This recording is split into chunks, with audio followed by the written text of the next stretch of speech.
Gracias, Elio. Am, uy, vi la hora que no era. Bueno, hermanos, vamos a compartir o vamos a terminar hoy nuestra serie sobre Hebreos.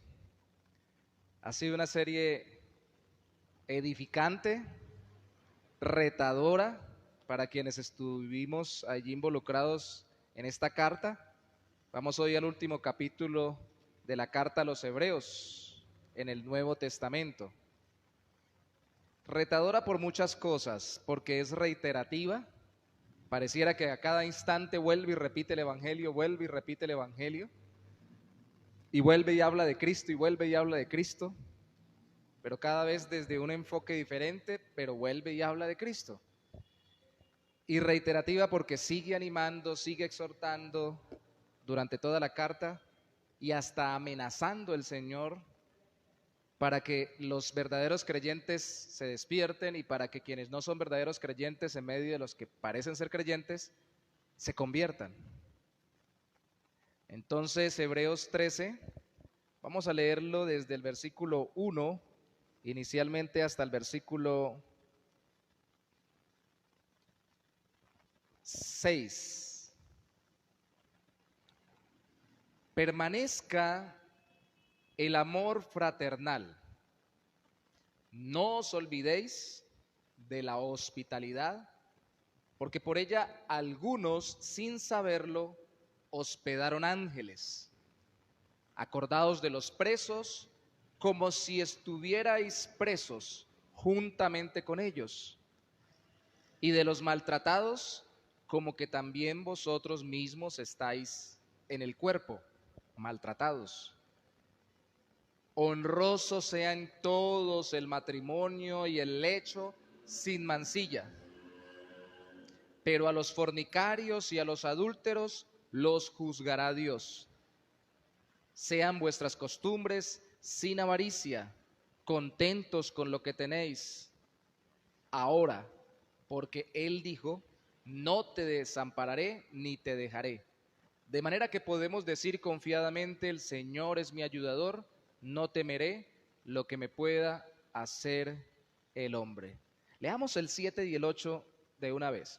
Acordaos de vuestros pastores que os hablaron la palabra de Dios, considerad cuál haya sido el resultado de su conducta e imitad su fe. Jesucristo es el mismo ayer, hoy y por los siglos. El amor es el contexto de todos estos mandamientos prácticos al final de la carta. Por lo general, en las cartas del Nuevo Testamento, cuando se va a finalizar, se dan aplicaciones mucho más prácticas de lo que es la vida en Cristo. Casi todas las cartas, sobre todo cuando son tan largas como la de Hebreos. Y por lo general, como buen estudiante del español, todos los que están aquí hablamos español, ¿cierto? ¿Alguno habla otro idioma? ¿Sí? ¿Usted habla costeño? Yo cucuteño. A veces se nos olvida. Estaba precisamente en una clase de la universidad, está apasionante, a mí me gustan los idiomas bíblicos, y así como el inglés toda la vida los he cacharreado y todavía no aprendo, pero ahí estoy dándole, ¿no? Entonces decía alguien, ¿cómo hago para aprender griego si ni siquiera sé manejar el español, que es el idioma mío? Poco a poco. El asunto es que siempre en todos los idiomas, esto está escrito originalmente en griego, por lo general las porciones grandes de un texto traen al principio la idea principal. Por lo general, a veces en la mitad, a veces al final. Eso nos lo enseñaron en la escuela, ¿cierto? Idea principal, al principio, a la mitad o al final del párrafo. ¿Qué es lo que dice allí en el primer versículo? Permanezca el amor. ¿Pero cuál amor? Fraternal. ¿Qué es fraternal? De hermanos. Algo fraterno es de hermanos. La palabra griega para hermanos o para amor fraternal es prácticamente la misma que para, aunque obviamente con una diferente forma en el léxico griego, para la iglesia de Filadelfia, del amor fraternal. En el Nuevo Testamento, allá en Apocalipsis aparece. Y se supone que nosotros nos caractericemos, dice la Biblia, lo enseñó Cristo, no por lo bien hablados, lo muy fuertes, lo bien parecidos, ni lo tremendamente usados por el Señor en las áreas ministeriales, sino por el amor que nos tengamos entre nosotros, el amor entre hermanos. El amor fraternal brota de los corazones de los verdaderos cristianos y siempre es un mecanismo a través del cual Dios mismo garantiza la preservación integral de la iglesia. Es lo que une, lo que cohesiona. Nace del amor a Dios y se manifiesta entre nosotros como amor fraternal, porque a través de ese amor fraternal llega el sentido práctico, y por eso lo pone aquí el autor de Hebreos, para todas estas cosas prácticas como base para practicar diariamente, cotidianamente, verdaderamente nuestra fe en Cristo. Porque nosotros podemos decir yo creo en Cristo, yo creo en Cristo, yo creo en Cristo. Como diría el pastor Enrique Crespo allá de Cuba, nos fajamos ahí y nos metimos fuerte con el capítulo 11 de la fe y hablamos de la fe y tratamos de explicar que habían tantos ejemplos de fe para ver cómo la fe no se queda en lo teórico, sino que va a la práctica.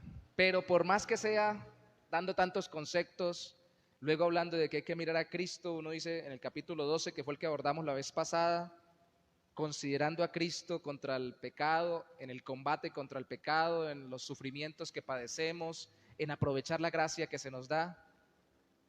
Pero parece como muy teórico. ¿Qué hay que hacer en la práctica? ¿Qué hago, hermano? ¿Qué hago al fin y al cabo? Pues bueno, igual pasa con el amor. La gente dice, yo amo, te amo, pero de lejos. A veces el amor es distante. Te quiero, pero no te hablo. Te amo, pero no te determino. Te amo, pero mejor no hablemos para seguirte amando. No, aquí dice que el amor fraternal se manifiesta de forma sencilla en la iglesia. Primero, con solidaridad familiar.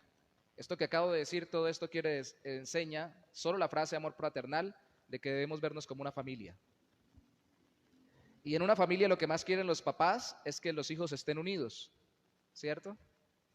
De hecho, la palabra de Dios para todos traduce el versículo 1, ustedes son hermanos en Cristo, así que sigan tratándose unos a otros con amor. Si son hermanos, trátense bien, no se pierdan de amarse en la práctica. Hay algo que le duele mucho a un padre y a una madre, y es que los hijos no se hablen e incluso que se traten mal. Pensemos en nuestro Señor. La vez pasada, el domingo en la tarde, dije que un teólogo había dicho que si una queja tenía Cristo era que su novia, la iglesia, no le hablaba. Pero puede tener una queja nuestro Padre Celestial, y es que muchas veces entre nosotros no nos hablamos. Somos hermanos lejanos. Dios quiere que seamos más cercanos. La palabra solidaridad, que no aparece ahí, quiere decir unidad. Entre más juntas, hace mucho tiempo leí yo esa ilustración, estén unas ramas, por más débiles que sean cada una, o unos palillitos, por más delgados que sean, si se juntan todos y se unen fuerte, ojalá se amarren, se puede volver algo tan fuerte que no se pueda partir. Y eso es lo que quiere Dios que hagamos nosotros. Solidaridad familiar. Luego, hospitalidad general. En el versículo 2 dice que la hospitalidad no debe ser olvidada por nosotros porque por ella algunos hospedaron ángeles. Está aludiendo a Génesis 18 y 19, cuando Abraham recibió a los ángeles de Dios y Lot fue sacado por los ángeles de Dios de Sodoma y Gomorra. Nuestro amor debe rebosar al mundo. Tenemos que abrir nuestros hogares. Compartir el hogar trae recompensa divina. No vamos a ir mucho a lo teórico, sino a lo práctico. ¿Qué tantas visitas recibe usted?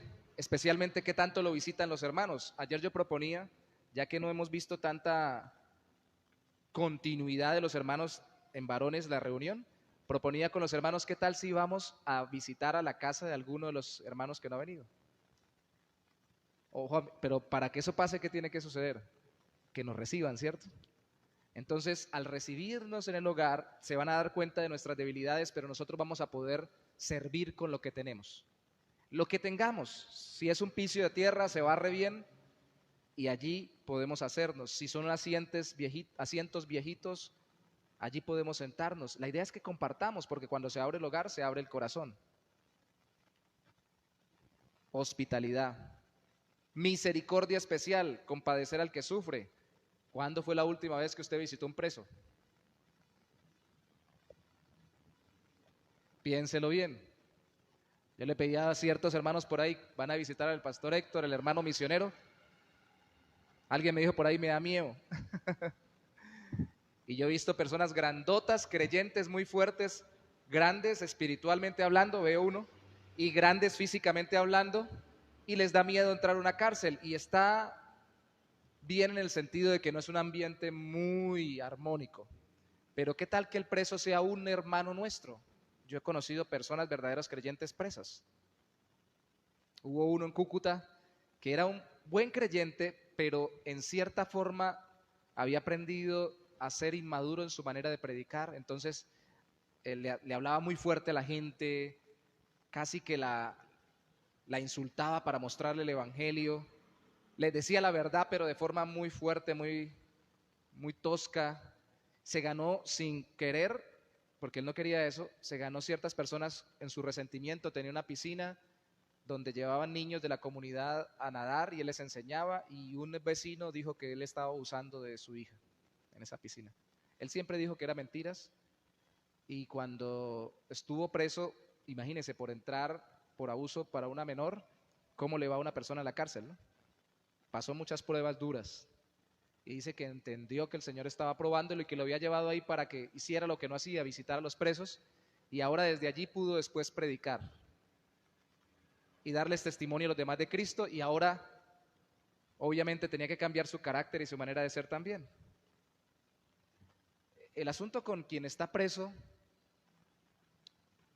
es que necesita compañía, y cuando usted va a visitar a la cárcel, usted dice que viene a evangelizarlo, le dice no importa de qué iglesia viene, no le preguntan, usted dice de qué iglesia viene, ellos dicen no importa la iglesia que sea, venga y acompáñeme, yo estoy solo, aburrido, que alguien me hable, porque todos los días ellos están ahí en esa misma rutina. Y esos son momentos en que se les puede predicar la palabra, pero sobre todo yo estoy convencido que aquí está hablando en general, obviamente, todo tipo de presos, pero en particular creyentes que han sido perseguidos y que pueden estar sufriendo por causa de su fe en ese tiempo, o simplemente por alguna inconveniente en este mundo injustamente y estén presos también. Tenemos que irlos a visitar. Bueno, y si fue un creyente que cometió un delito, que se quede allá pudriéndose en la cárcel.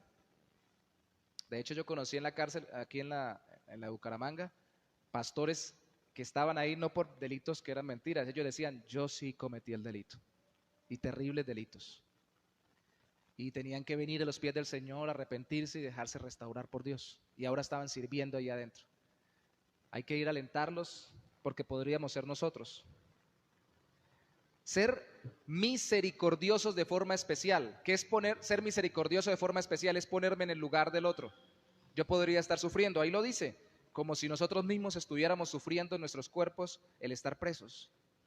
Pero también el amor, o sea, ¿esto qué diferencia con el amor que se ve normalmente, no? El amor del mundo es, me aman, yo amo. Aquí está diciendo, únase, así los demás se quieren despegar. Reciba a la gente, así los demás no lo inviten a que vaya a su casa. Y vaya y busque a los que han errado a tal punto que están presos, poniéndose usted en su lugar porque están sufriendo como si usted estuviera preso. Esto es amor. Amor fraternal, bíblico. Ahora, viene algo más íntimo. Verso 4, honrosos sean todos el matrimonio y el lecho sin mancilla. ¿Qué es un lecho? La palabra lecho, hermanos, si no recuerdo mal, la acepción en el griego es koité, de donde viene la palabra coito. Y podrá sonarles raro que yo diga esa palabra en un púlpito, pero como yo estudio enfermería y pasado por la parte de salud, pues no se me hace tan raro. Las relaciones sexuales son parte de la vida, así como es comer, dormir. Obviamente, la gente se puede morir sin comer y sin dormir, pero no se puede morir si no tiene relaciones sexuales. Gran diferencia. Algunos lo llevan al extremo. Pero aquí lo que está diciendo es que si usted está casado, cuide su intimidad con su esposa, que no se manche con la infidelidad. A los fornicarios y a los adúlteros los juzgará Dios. Y uno dirá, pero eso se parece al amor de pareja, que es otra palabra en el griego, diferente a la palabra del amor general y del amor fraternal. Pero, hermanos, el amor de Dios, que predominantemente en la Biblia se presenta como ágape, es la raíz de donde se desprenden el amor fraternal y el amor de pareja. Tenemos que sacarnos de nuestra mente que el amor de pareja es solo el amor erótico. Y tenemos que hacer un taller de parejas para los casados y un taller de sexualidad para los jóvenes, incluso para los niños, hay que hacer por edades, porque el erotismo o la relación sexual o la expresión sexual del amor entre parejas es muy importante porque muestra qué tan fiel o infiel a esa persona sea la pareja, pero no es lo único, tiene que estar armonizado con el resto de aspectos de su relación. Entonces, aquí lo que está queriendo decir es, si nos amamos entre nosotros, especialmente vamos a ser fieles con nuestra pareja. Hombre, si yo quiero a todo el mundo, ¿por qué le voy a ser infiel a la que está más cerca de mí? A mí me caen bien todos, me caen bien todas. Ojalá nadie nunca le sea infieles, pero no importa, yo le soy infiel a mi pareja. No tiene sentido, porque mi pareja es el gran problema, que yo tengo un suegro bien fuerte. Es hija de Dios también. Entonces, también es una hermana en la fe. Entiéndame bien, no es mi hermana de sangre, es mi hermana en la fe. Es también creyente en Cristo. Tal vez más inmadura que yo en muchos aspectos y yo más inmaduro que ella en otros, pero es mi hermana en Cristo, y si amamos los hermanos en Cristo, tengo que amarla a ella y respetarla en fidelidad conyugal. Y ojo con esto, yo le hago daño a las demás personas cuando soy infiel. Uy, hermanos, en estos días yo he escuchado en consejería varias cosas fuertes, pero sobre todo he escuchado de iglesias donde un ministro, un siervo, no es que esté pasando aquí, un siervo de los que cantan, de los que oran, de los que evangelizan, cayó en infidelidad conyugal y se agarró precisamente una hermanita, un hermanito de la iglesia, esa persona, tanto lo quiere que lo metió en su problema sexual. Eso no es amar a la persona, eso es dejarse llevar por la falta de contención. ¿Nos damos cuenta que el amor fraternal incluso incluye nuestra sexualidad? ¿Sí? Porque pienso en los demás antes que en mí mismo. A veces el problema con la fidelidad y con la pureza sexual, la mayoría de las veces el problema es la autocomplacencia.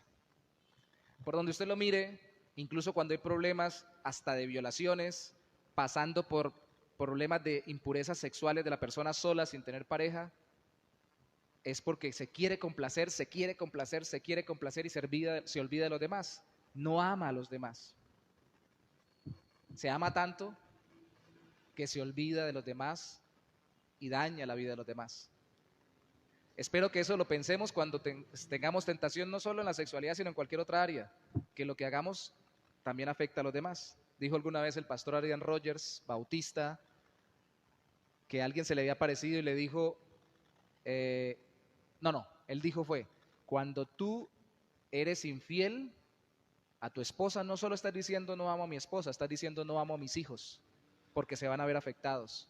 Estás diciendo no amo a mi iglesia, porque se va a ver afectada. Estás diciendo no amo a mi familia, porque se va a ver afectada. No solo pecas tú, no solo dañas a la pareja tuya, dañas a mucha más gente. Eso es muy importante recordarlo.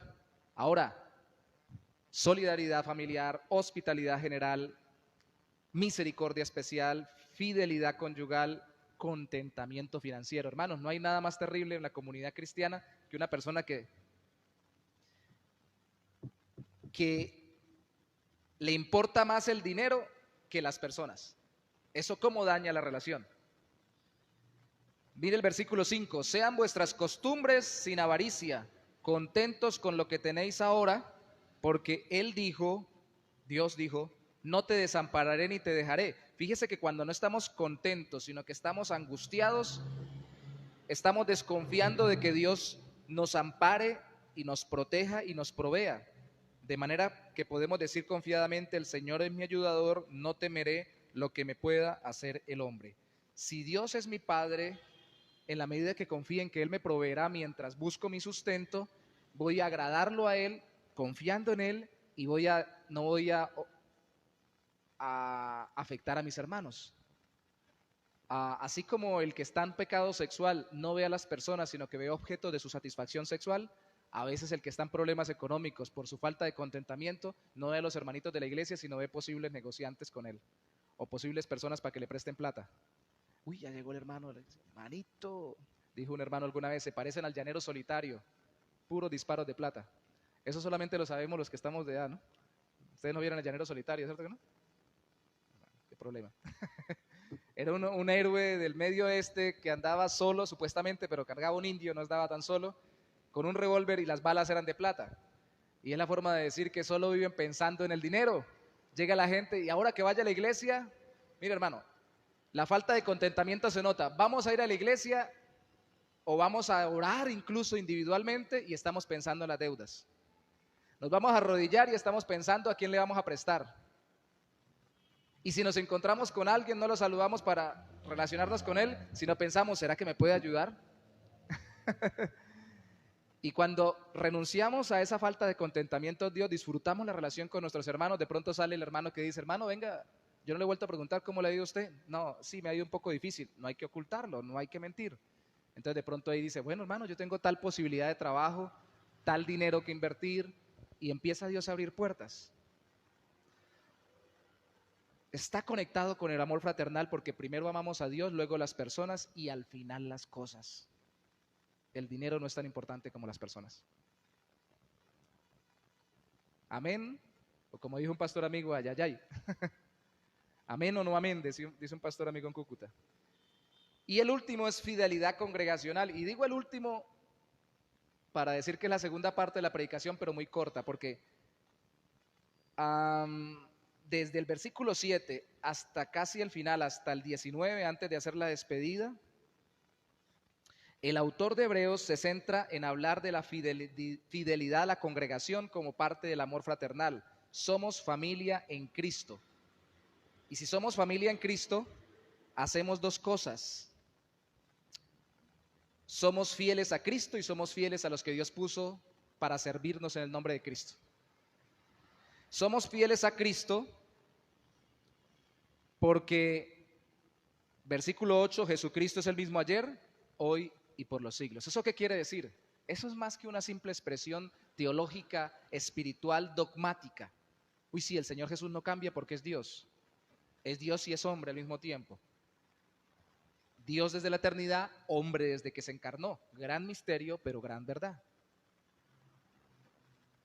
Era el mismo desde la eternidad, sigue siendo el mismo ahora, seguirá siendo el mismo siempre. Pero ¿eso qué quiere decir en medio de todo esto? Hombre, que Él es nuestro hermano mayor, que Él siendo nuestro Señor sigue siendo fiel para con nosotros, sigue intercediendo por nosotros, como dice Romano, y sigue estando con nosotros en medio de cada dificultad. Serle fiel a Cristo es ser fiel a sus doctrinas. Por ejemplo, dice en el versículo 9, no os dejéis llevar de doctrinas diversas y extrañas, porque buena cosa es afirmar el corazón con la gracia, no con viandas que nunca aprovechan a los que se han ocupado de ellas. Tenemos un altar del cual no tienen derecho de comer los que es a él fuera del campamento, llevando su vituperio, porque no tenemos aquí ciudad permanente, sino que buscamos la porvenir, la eterna.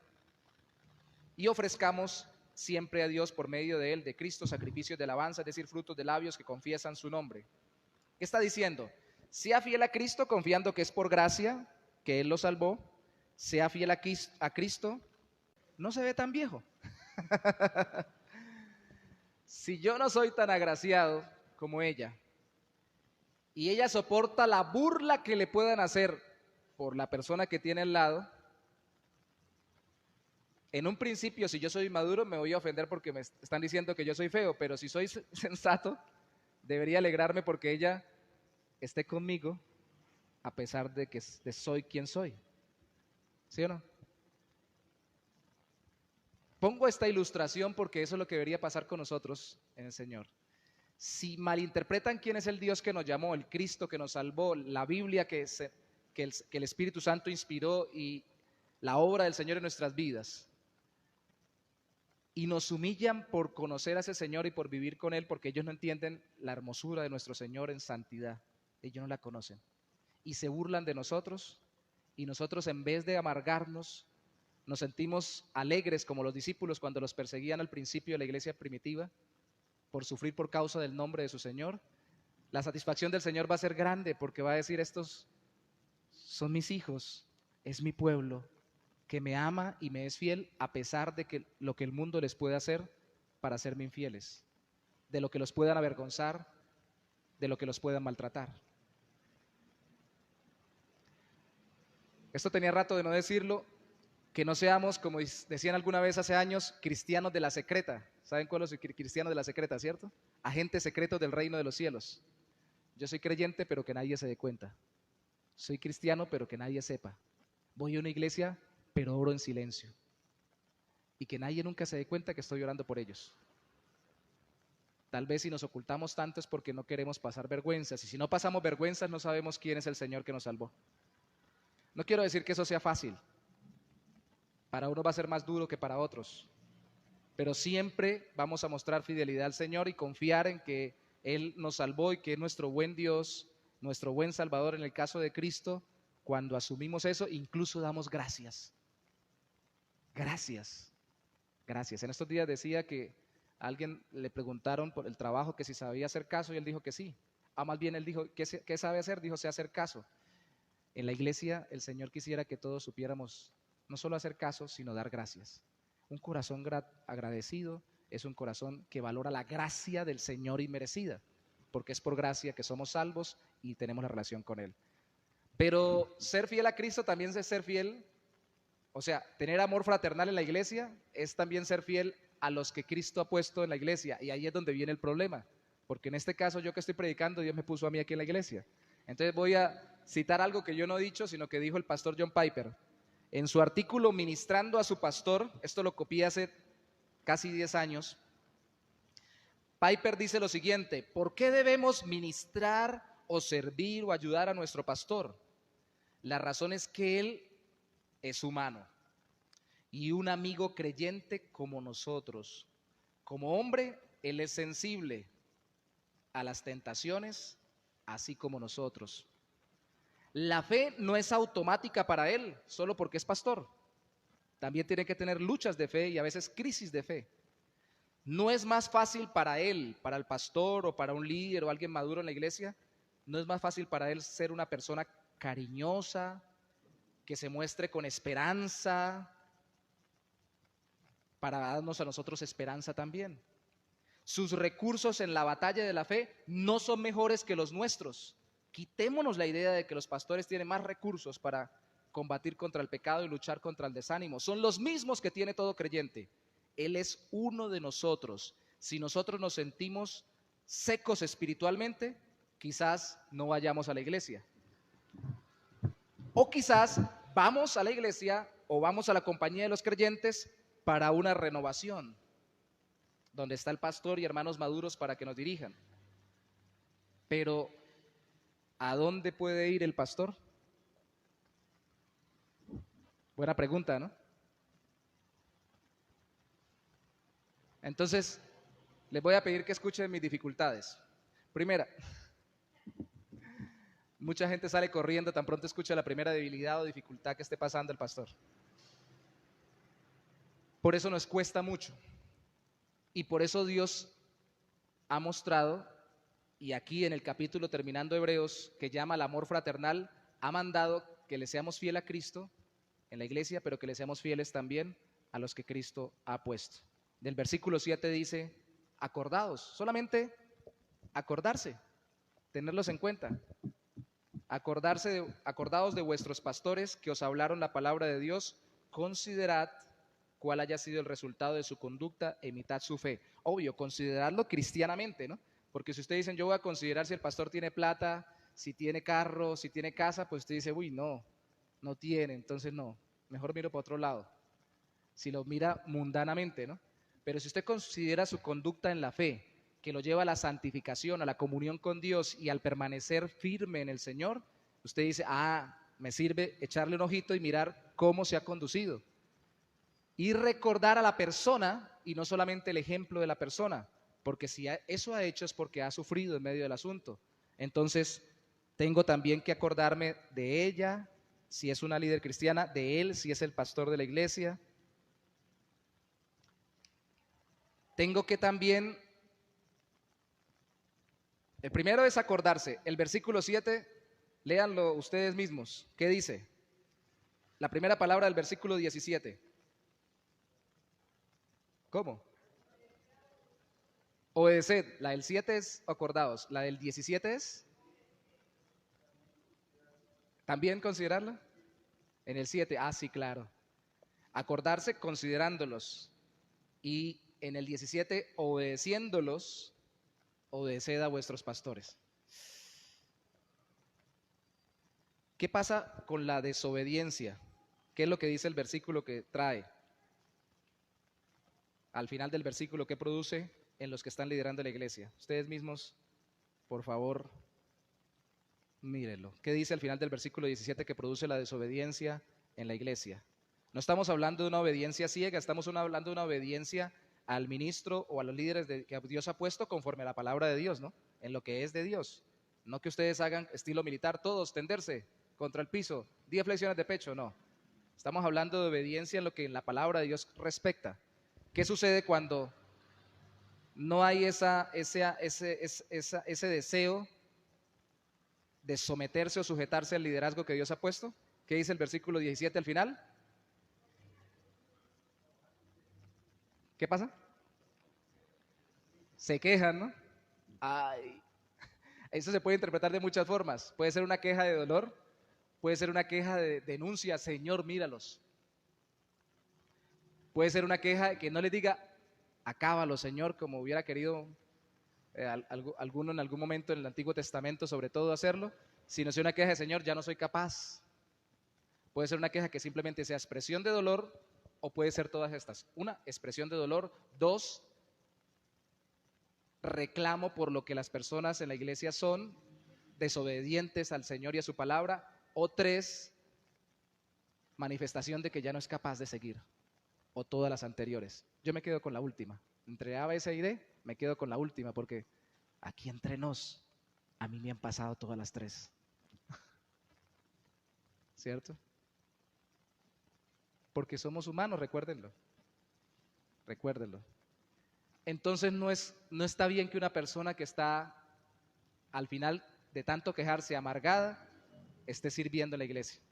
¿Saben qué produce? Que se nos olvida a nosotros, tomando ese texto y dándole la vuelta, viéndolo desde el punto de vista contrario, cuando obedecemos a los que Dios ha puesto en la iglesia por fidelidad al Señor, a Cristo, produce alegría en sus corazones.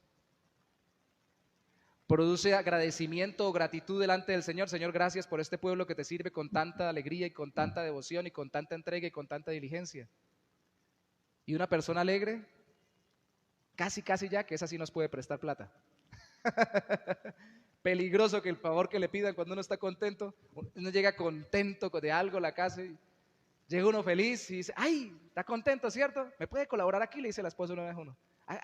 Hágame esto. Y uno, claro, mi amor, con toda la alegría. Llegue amargado y dice, no, vengo bravo, vengo triste.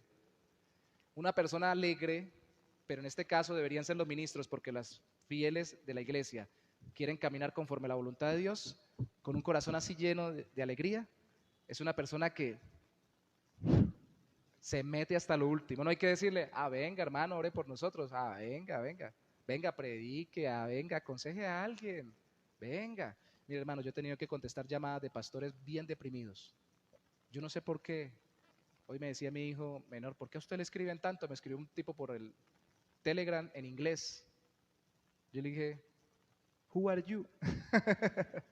¿Quién eres tú? Pero me di cuenta que me estaba buscando era para una red de criptomonedas. Pero me han llamado personas, aló pastor, soy un pastor y no quiero hablar de mis problemas con nadie en la denominación tan grande en que estoy. Tengo luchas con mi familia y suelta rollo. Y la verdad me han dado ganas de llorar más a mí por teléfono escuchándolo de lo que ellos han llorado mientras me hablan. Yo no sé. Y me inquieta mucho el corazón de los que sirven al Señor. Me inquieta mucho. Y entiendo cada vez más porque un Paul Washer que anda por ahí en redes sociales desde hace años, que es un hombre de Dios, un Héctor Dávila que está ahorita ya recuperándose gracias a Dios de la operación, dicen tanto, hay que cuidar a los que sirven en las iglesias. Hay que amarlos, no solamente el pastor, a los que están sirviendo. Y la mejor manera, o por lo menos la inicial, es acordándonos de ellos y en lo que estén haciendo conforme a la voluntad de Dios, someternos para que la iglesia fluya en el favor del Señor. Y de paso, si pueden, también oren por ellos. Oremos, porque quien nos puede ayudar o fortalecer es el Señor. Por eso dice en el versículo 18, orad por nosotros, pues confiamos en que tenemos una buena conciencia y deseamos conducirnos bien en todo. Y más os ruego que lo hagáis así, para que yo sea restituido más pronto. Es decir, para que pueda volver a estar con ustedes, el autor de la carta. Es decir, para que yo pueda vivir conforme a la voluntad de Dios. Es decir, yo no soy capaz solo. Es decir, necesito de sus oraciones, así como ustedes piden oraciones. ¿Nos damos cuenta del culto de hoy? Culto de oración. ¿Cuántas peticiones y cuántas faltaron? Yo le iba a decir unas 10 más a la hermana, pero solamente le dije de gracias por el hermano Héctor. Tantas peticiones, tantas peticiones, tantas peticiones. Y yo les confieso algo, a veces me aturdo con tantas peticiones en mi cabeza y le digo, Señor, yo tengo que empezar a orar ya por esto porque después no me acuerdo. Y empiezo a orar y la pregunta es, ¿quién ora por los que oran? Tenemos que orar por los que están en pie de lucha orando, por los hermanos que lideran, presiden y están en eminencia, no porque sean más importantes, sino porque están sirviendo públicamente delante de los demás. Esa es una forma de orar. Yo coloqué muchas cosas porque estoy resumiendo 2 predicaciones que hice casi hace 10 años con este capítulo, pero algo que no quiero pasar de inadvertido es que Spurgeon alguna vez dijo, cuando le preguntaron en Estados Unidos, ¿cuál es el secreto de su ministerio? Él pudo haber dicho, tengo una voz poderosa porque la tenía. Tengo una memoria prodigiosa porque la tenía. Dicen, aunque eso es una exageración, que en los miles de libros que tenía en su biblioteca, él podía entrar con la luz apagada y encontrar el libro que fuera porque ya sabía dónde estaban. Citaba la Biblia textualmente y los libros de las personas que citaba, las citaba textualmente. Era tremendo trabajador, tremendo entusiasta. Podía haber citado muchas cosas de él mismo. Y lo único que se le ocurrió decir a él fue, tengo una iglesia que ora por mí. Eso es todo. Hay personas que oran por mí. Ahí está. Porque a Dios le ha placido ayudarnos por medio de la oración de otros hermanos. Y tan es así que tenemos a uno intercediendo por nosotros siempre. ¿Quién es ese que intercede a la diestra del Padre por nosotros por la eternidad? Jesucristo. Unámonos a Él en oración también por los que Él ha puesto. Y al final terminemos leyendo el 20 en adelante. Dice, y el Dios de paz, porque eso es lo que viene cuando hay amor fraternal, paz, que resucitó de los muertos a nuestro Señor Jesucristo, el gran pastor de las ovejas, para que se acuerden que Él está por encima de los pastores de cada iglesia, por la sangre del pacto eterno, os haga aptos para toda buena obra de amor, para que hagáis su voluntad, haciendo de Él en vosotros lo que es agradable delante de Él por Jesucristo, al cual sea la gloria por los siglos de los siglos. Amén. Y da unas recomendaciones al final. Os ruego, hermanos, que soportéis la palabra de exhortación, porque sí que dio palo en esta carta este autor, pues os he escrito brevemente, y eso que era cortico, 13 capítulos. Sabed que está en libertad nuestro hermano Timoteo, que había estado preso, con el cual si viniere pronto iré a veros. Saludad a vuestros pastores y a todos los santos. Los de Italia, los romanos os saludan. La gracia sea con todos vosotros. Amén. Sabemos que no fue Pablo el autor de esta carta porque Pablo no había ido a Roma y está mandando saludos de los de Italia. Pero sabemos que tiene que haber sido el equipo de Pablo porque involucra a Timoteo, que era el equipo de Pablo. Por eso algunos pensamos que el autor fue Apolos, otros piensan que fue Lucas. El griego es bastante elaborado. El caso es que este hombre sabía que la fidelidad se transfiere al amor entre hermanos, en solidaridad, en fidelidad conyugal, en compasión especial, en fidelidad a la congregación, siendo fiel a Cristo y siendo fieles a los que Cristo ha puesto para servirnos en su nombre. ¿Cuántos entienden un poquito mejor junto conmigo qué es amar? Ahora, ¿cierto? Amar ya no es sentir maripositas en el estómago. Amar es